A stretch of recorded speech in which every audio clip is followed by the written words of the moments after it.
Soy Amelia Tiganus, activista feminista y superviviente del sistema prostitucional. Durante más de 5 años fui explotada sexualmente por más de 40 prostíbulos por todo el Estado español. Esta tarde voy a impartir una charla relacionada con la pornografía y la prostitución en un análisis sobre la violencia sexual. Es importantísimo analizar toda esta realidad para construir un mundo donde la igualdad entre hombres y mujeres sea una realidad.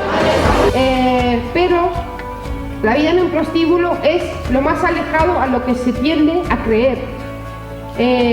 Por ejemplo, libertad, libre decisión, diversión, mujeres de vida alegre, etc., etc. Esa es la mirada misógina a través de la cual se ve la prostitución, e incluso hay mujeres que la ven desde esa óptica porque nunca se han parado a reflexionar sobre ello.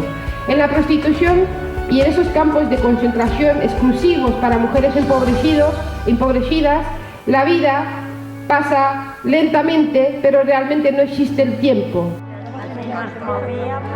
Todavía estoy emocionada.